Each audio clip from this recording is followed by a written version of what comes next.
El simulacro Evento 201 y las recomendaciones que daban los expertos en octubre de 2019 ante una pandemia global. En el mes de octubre de 2019 se celebró en Nueva York el Evento 201. La puesta en escena de una serie de simulacros de pandemias basados en distintos escenarios posibles con el objetivo de dar respuesta y anticiparse para abordar soluciones de manera global. Allí se congregaron 15 expertos mundiales en el ámbito de los negocios, gobiernos y salud pública para participar en la simulación de un escenario muy similar al que hoy estamos viviendo. Analizaron cómo podría comenzar todo, cómo evolucionaría y cómo podría resolverse con voluntad política, inversión financiera, información y convencimiento de la sociedad. El evento fue organizado por el Centro Johns Hopkins para la Seguridad en la Salud, el Foro Económico Mundial, y la Fundación Bill y Melinda Gates. El nombre Evento 201 hace referencia a una pandemia severa que requeriría de una cooperación entre varias industrias, gobiernos nacionales e instituciones internacionales clave. En su presentación, explicaban que los estudios realizados en ese momento mostraban que las pandemias serían la causa de una pérdida económica anual del 0,7% del PIB mundial, unos 570.000 millones de dólares, de media. Para poder actuar frente a ello, los expertos recomendaron la necesidad de establecer vías de cooperación entre la industria, los gobiernos nacionales, las instituciones internacionales clave y la sociedad civil. Anunciaban entonces que la próxima pandemia grave no solo causará grandes enfermedades y pérdidas de vidas, sino que también podría desencadenar importantes consecuencias económicas y sociales en cascada que podrían contribuir en gran medida al impacto y sufrimiento global.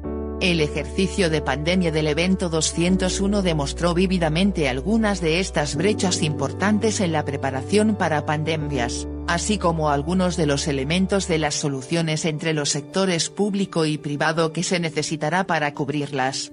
¿En qué consiste la simulación Evento 201? El Evento 201 simula un brote de un nuevo coronavirus zoonótico transmitido de murciélagos a cerdos a personas que eventualmente se vuelve eficientemente transmisible de persona a persona, lo que lleva a una pandemia severa. El patógeno y la enfermedad que causa se basan en gran medida en el SARS, pero es más transmisible en la comunidad por personas con síntomas leves. La enfermedad comienza en granjas porcinas en Brasil, de manera silenciosa y lenta al principio, pero luego comienza a propagarse más rápidamente en entornos de atención médica. Cuando comienza a extenderse eficientemente de persona a persona en los barrios de bajos ingresos y densamente poblados de algunas de las megaciudades de América del Sur, la epidemia explota. Primero se exporta por transporte aéreo a Portugal, Estados Unidos y China y luego a muchos otros países.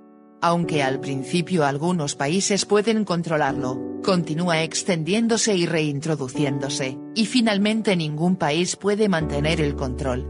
No hay posibilidad de que haya una vacuna disponible en el primer año. Existe un medicamento antiviral ficticio que puede ayudar a los enfermos pero no limitar significativamente la propagación de la enfermedad. Como toda la población humana es susceptible, durante los primeros meses de la pandemia, el número acumulado de casos aumenta exponencialmente, duplicándose cada semana. Y a medida que se acumulan los casos y las muertes, las consecuencias económicas y sociales se vuelven cada vez más graves. El escenario termina a los 18 meses con 65 millones de muertes.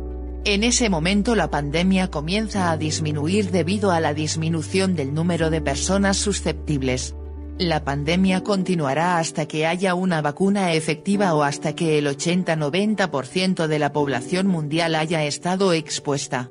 A partir de ese momento, es probable que sea una enfermedad infantil endémica. El ejercicio sobre la pandemia Evento 201 demostró, según los expertos, que algunas de estas brechas existentes necesitarían de la cooperación público-privada para poder hacer frente al gran reto que supondría la pandemia que hoy estamos viviendo. Las recomendaciones específicas fueron las siguientes: 1. Los gobiernos, las organizaciones internacionales y las empresas deben planificar cómo se utilizarán las capacidades corporativas esenciales durante una pandemia a gran escala. Ya en aquel momento, octubre del 19, se apuntaba a que durante una pandemia severa es probable que los esfuerzos del sector público para controlar el brote se vean desbordados. Pero los activos de la industria, señalaban, si se implementa de manera rápida y adecuada, podrían ayudar a salvar vidas y reducir las pérdidas económicas. Ponían como ejemplo la necesidad de compañías con operaciones enfocadas en logística, redes sociales o sistemas de distribución para permitir la respuesta de emergencia de los gobiernos, comunicación de riesgos y esfuerzos de distribución de contramedidas médicas durante la pandemia. Incluye trabajar juntos para garantizar que los productos estratégicos estén disponibles y accesibles para la respuesta por parte de la salud pública. La Junta de Monitoreo para la Preparación Global, señalaban, estaría bien posicionada para ayudar a coordinar y dirigir los esfuerzos de los gobiernos, organizaciones internacionales y empresas, apuntando hacia dónde deberían enfocar sus energías para responder con eficacia a una pandemia. 2. La industria, los gobiernos nacionales y las organizaciones internacionales deben trabajar juntos para mejorar la creación de contramedidas médicas que se mantienen internacionalmente para permitir una distribución rápida y equitativa durante una pandemia grave. La Organización Mundial de la Salud, OMS, tiene un arsenal virtual de vacunas contra la influenza, con contratos vigentes con compañías farmacéuticas que han acordado suministrar vacunas en caso de que la OMS lo solicite. Este modelo virtual, señalan, podría ampliarse para aumentar la capacidad de la OMS para distribuir vacunas y productos terapéuticos a los países con mayor necesidad durante una pandemia grave.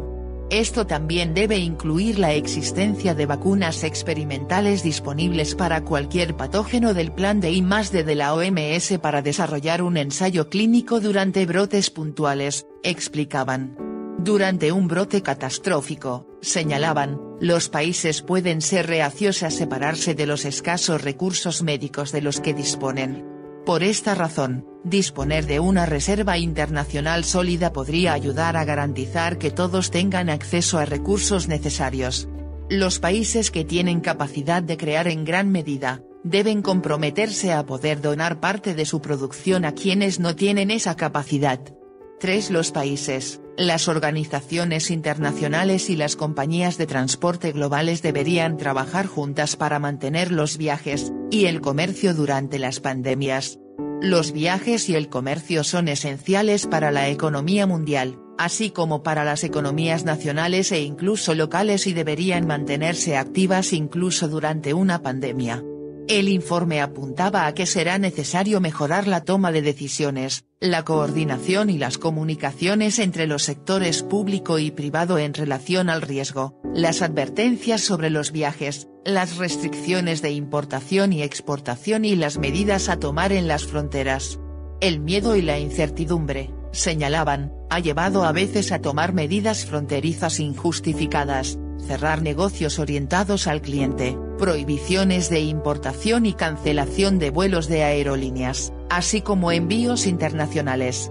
Esto era lo que se decía en el momento de hacer el informe y ahora que estamos viviendo lo que está sucediendo con el coronavirus, vemos que se están produciendo exactamente estos errores que se avisaban ya.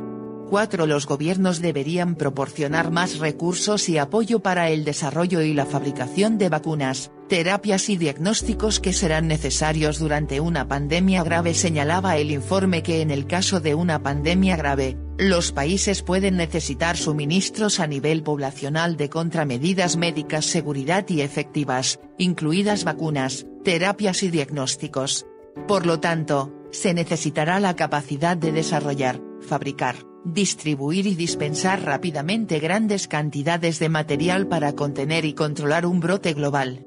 Los países con recursos suficientes deberían aumentar considerablemente esta capacidad, señalaban. En coordinación con instituciones y organismos internacionales, así como con mecanismos multilaterales y nacionales relevantes, deben realizar inversiones en nuevas tecnologías y enfoques industriales que permitirán la fabricación del material necesario. Para ello, recomendaban entonces que se fueran preparando en la elaboración de legislación para el caso concreto. 5. Las empresas globales deberían reconocer la carga económica de las pandemias y luchar para estar mejor preparadas, además de invertir más en la preparación de sus propias empresas e industrias. Los líderes empresariales y sus accionistas deberían comprometerse activamente con los gobiernos y abogada por mayores recursos para la preparación ante una pandemia, avisaba el informe. A nivel mundial, ha habido una falta de atención e inversión en la preparación para pandemias de alto impacto, y las empresas no participan en gran medida en los esfuerzos que hay que realizar. Se debe a la falta de conocimiento de los riesgos comerciales que plantea una pandemia. Se deben construir herramientas que ayuden a las grandes empresas del sector privado a visualizar los riesgos comerciales que plantean las enfermedades infecciosas y las vías para mitigar el riesgo a través de la cooperación público-privada para fortalecer la preparación.